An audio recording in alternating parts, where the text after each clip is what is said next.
Le respect est une chose étrange. On en parle souvent, mais il est difficile à définir. Il ne se voit pas. Il ne se touche pas. Et pourtant, il influence profondément presque toutes les interactions humaines. Dans une conversation, dans un groupe d'amis, au travail, ou même dans une simple discussion entre inconnus, certaines personnes semblent naturellement inspirer le respect. Quand elles parlent, les autres écoutent. Quand elles donnent leur opinion, elle est prise au sérieux. Et parfois, leur simple présence suffit à modifier l'atmosphère d'une pièce. Mais à l'inverse, certaines personnes vivent une expérience très différente. Elles ont parfois l'impression que les autres ne les écoutent pas vraiment. Que leurs idées sont ignorées. Qu'on leur coupe la parole. Ou que certaines personnes se permettent avec elles des comportements qu'elles n'oseraient jamais avoir avec d'autres. Pourquoi cela arrive-t-il? Pourquoi certaines personnes semblent inspirer naturellement le respect, alors que d'autres ont parfois l'impression de perdre ce respect progressivement? Pour comprendre cela, il faut d'abord se rappeler que l'être humain est une espèce profondément sociale. Depuis des milliers d'années, les humains vivent en groupe. Et dans ces groupes, notre cerveau a développé une capacité très particulière, analyser rapidement les comportements des autres. En quelques secondes seulement, nous observons inconsciemment de nombreux éléments. La posture d'une personne. La manière dont elle parle. La façon dont elle regarde les autres. La manière dont elle réagit lorsqu'elle est interrompue. Et même la manière dont elle occupe l'espace autour d'elle. Toutes ces informations sont traitées par notre cerveau presque instantanément. Sans que nous en ayons conscience. C'est grâce à ces signaux que nous formons rapidement une impression d'une personne. Est-elle sûre d'elle? Semble-t-elle hésitante? Est-elle influente dans le groupe? Ou semble-t-elle suivre les autres? Ces impressions ne sont pas toujours justes.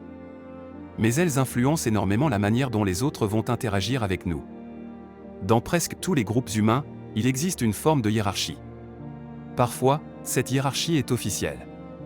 Un chef d'entreprise, un professeur, un responsable. Mais très souvent, il existe aussi une hiérarchie invisible. Une hiérarchie qui se construit naturellement à travers les interactions. Certaines personnes prennent plus souvent la parole. D'autres sont davantage écoutées. Certaines influencent les décisions du groupe. Et d'autres suivent simplement le mouvement. Cette hiérarchie invisible n'est pas toujours consciente. Mais elle influence fortement la manière dont les gens se comportent les uns envers les autres. Le respect, dans ce contexte, n'est pas seulement une question de politesse. Il est souvent lié à la manière dont une personne est perçue dans cette hiérarchie sociale. Mais il existe un autre phénomène encore plus intéressant. Dans les interactions humaines, les gens se testent souvent les uns les autres. La plupart du temps, ces tests sont inconscients. Par exemple, une personne peut interrompre quelqu'un pendant qu'il parle. Ce geste peut sembler banal. Mais la réaction de la personne interrompue envoie un signal social important. Certaines personnes vont immédiatement reprendre la parole. D'autres vont s'arrêter et laisser l'autre continuer. Ces réactions, même très subtiles, peuvent influencer la perception du groupe. Un autre exemple fréquent est celui des petites provocations. Dans certaines conversations, une personne peut faire une remarque légèrement moqueuse. Ce type de remarque peut être interprété comme un simple humour. Mais il peut aussi fonctionner comme une forme de test social. La réaction de la personne visée va alors influencer la dynamique de la conversation. Si la personne répond avec calme ou humour, la situation reste équilibrée. Si elle semble déstabilisée, certains membres du groupe peuvent inconsciemment modifier leur perception d'elle. Ces mécanismes ne sont pas forcément intentionnels. Ils font simplement partie de la manière dont les groupes humains fonctionnent. Notre cerveau cherche constamment à comprendre les relations de pouvoir et d'influence dans un groupe. Et pour cela, il observe les réactions des autres. Mais le respect ne dépend pas seulement de ces interactions. Il dépend aussi de signaux beaucoup plus subtils. Le langage corporel, par exemple, joue un rôle très important. La posture d'une personne peut influencer la manière dont elle est perçue. Une posture droite et stable peut être associée à l'assurance.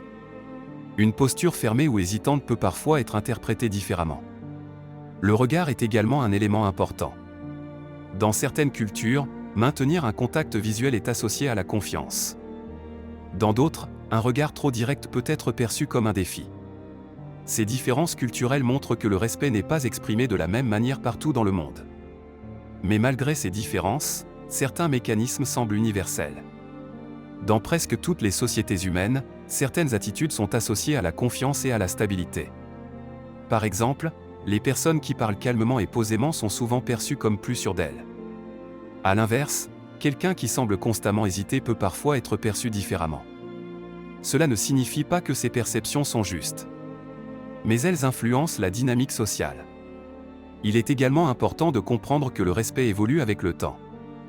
Dans certaines relations, le respect peut se renforcer progressivement. Dans d'autres, il peut diminuer. Parfois, cette évolution est liée à des événements précis. Mais souvent, elle résulte simplement de l'accumulation de petites interactions. Une conversation interrompue. Une remarque ignorée. Une réaction inattendue. Ces petits moments peuvent sembler insignifiants. Mais au fil du temps, ils peuvent modifier la perception d'une personne dans un groupe. Il est également intéressant de noter que certaines personnes inspirent naturellement le respect sans chercher à l'imposer. Elles parlent peu, mais quand elles parlent, les autres écoutent. Elles ne cherchent pas à dominer les conversations. Mais leur présence semble créer une forme de stabilité dans le groupe. Ce phénomène est souvent lié à une combinaison de plusieurs facteurs. La confiance. La cohérence dans les comportements. Et parfois simplement l'expérience.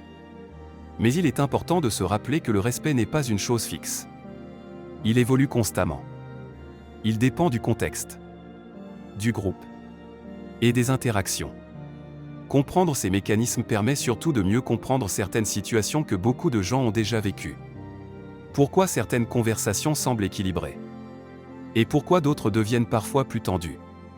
Pourquoi certaines personnes semblent naturellement écoutées? Et pourquoi d'autres doivent parfois faire plus d'efforts pour être entendues? Ces dynamiques ne sont pas toujours conscientes. Mais elles font partie de la nature sociale de l'être humain.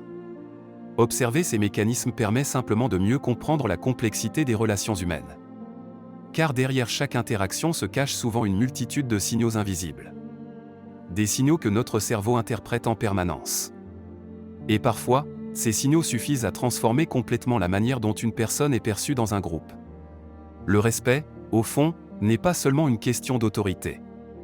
C'est aussi une question de perception. Et cette perception se construit à travers des centaines de petites interactions que nous vivons chaque jour. Comprendre ces mécanismes ne signifie pas juger les autres. Cela permet simplement de mieux comprendre comment fonctionnent les relations humaines. Et pourquoi certaines dynamiques sociales apparaissent presque naturellement dans les groupes. Car même si les cultures sont différentes, même si les traditions changent, une chose semble rester constante. Les humains observent, interprètent et réagissent au comportement des autres. Et c'est souvent dans ces détails invisibles que se construit, ou se transforme, le respect.